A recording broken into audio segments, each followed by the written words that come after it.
ओम नमः शिवाय। नमस्कार दोस्तों, स्वागत है आपका मेरे YouTube चैनल में पंडित मोहित पांडे ज्योतिषाचार्य में। जैसा कि हम इस समय बात कर रहे हैं काल सर्प दोष के बारे में, उसी में आपको बताया गया कि काल सर्प दोष 12 प्रकार का होता है। जैसे कि मैंने पहला काल सर्प दोष अनंत नामक काल सर्प दोष की चर्चा पहले वीडियो में की थी। अब हम बात करने वाले हैं कुलिक नामक काल सर्प दोष। इसका निर्माण कैसे होता है, इससे हमारे जीवन में क्या लाभ क्या हानि होती है और कैसे जन्मांग पत्रिका में कुंडली में हमारी यह कुलिक नामक काल सर्प दोष का निर्माण कैसे होता है, आइए जानते हैं। जैसा कि 12 भावों में राहु और केतु, इन दोनों ग्रहों के मध्य में या तो एक तरफ सभी ग्रह उपस्थित हो जाएं, राहु केतु के मध्य में सभी ग्रह सूर्य, चंद्र, भौम, बुध, गुरु, शुक्र, शनि, ये सातों ग्रह एक तरफ आकर के बैठ जाएं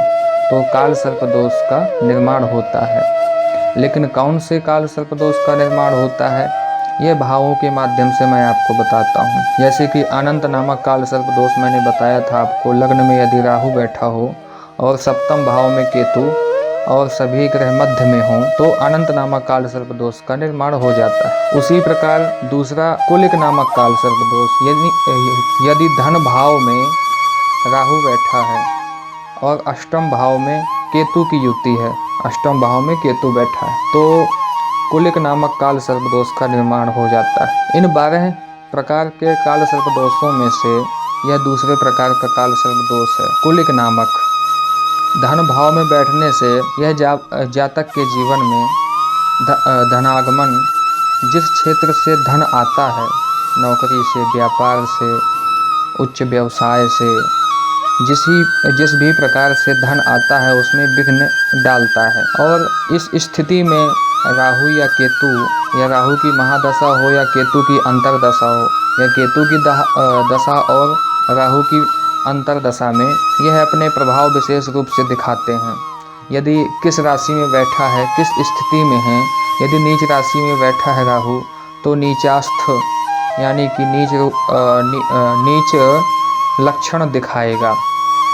यानी कि आपको उस समय क्या बोलना है, किससे क्या बोलना है, कौटुंबिक, भाई, बंधु, मित्र, इनसे सबसे कलह कराएगा। क्योंकि उस समय आपको क्या सही बोलना है क्या गलत बोलना है इसका आप निर्णय नहीं कर पाएंगे।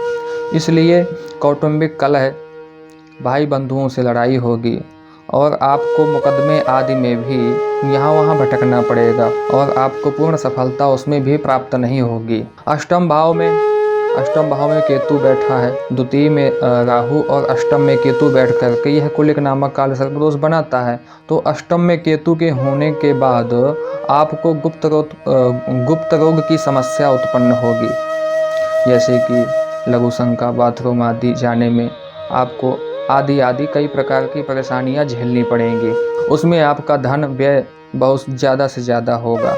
यह कुलिक नामक काल सर्प दोष द्वितीय भाव, धन भाव और कौटुंबिक यानी कुटुंब को भी परेशानी यह उत्पन्न कराता है। कुटुंबियों को, भाई को, छोटी बहन को, माता को, इन सब को स्वास्थ्य हानि, विशेष रूप से स्वास्थ्य में प्रभाव बाधा डालता है।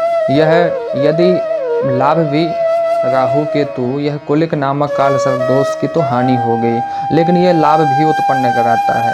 अब लाभ कब होता है, यदि राहु कन्या राशि में या मिथुन राशि में बैठा हो तो जातक को अचानक धन प्राप्ति कराता है। जातक जो कई वर्षों से भटक रहा होता है नौकरी के लिए, अचानक नौकरी भी देता है। किसी व्यवसाय में सफलता, यदि किसी व्यवसाय में कई व्यवसाय लोगों को करने पड़ते हैं लेकिन उसमें सफलता प्राप्त नहीं होती है, यदि राहु की स्थिति अच्छी है, शुभ है, मित्र राशि में या शुभ राशि में या स्वराशि में बैठा हुआ है तो जातक को लाभ भी पहुंचाता है। तो यह दोनों के लाभ और हानि की बातें हो गई। अब इसका उपाय क्या है, इनसे हमको छुटकारा कैसे मिले, तो उपाय ये है कि सबसे पहला उपाय आपको महामृत्युंजय जाप, किसी सुयोग्य ब्राह्मण द्वारा सबसे पहले तो आप अपनी जन्मपत्री दिखाएं कि कौन सा काल सर्प दोष है।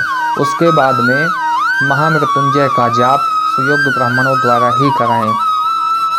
यह कुलिक नामक काल सर्प दोष की आयु 47 वर्ष की होती है। यह 47 वर्ष तक जातक को हानि पहुंचाता है यदि इसकी शांति ना कराई जाए। तो महामृत्युंजय का जाप, दूसरा भगवान भोले जी का नमक चमक से रुद्राभिषेक, कुशोदक से रुद्राभिषेक, जल पात्र में कुशा डाल करके अभिषेक होगा और चांदी के छोटे से नाग नागिन बनवा करके उनका पंचोपचार सभी प्रकार से पूजन करके और जल में प्रवाहित कराना है और सर्प सूक्त का निरंतर जातक को पाठ करना है। उससे आपको अवश्य लाभ प्राप्त होगा और आपके जीवन में सभी प्रकार की खुशियाँ उत्पन्न होंगी। इसलिए आपको दिखाना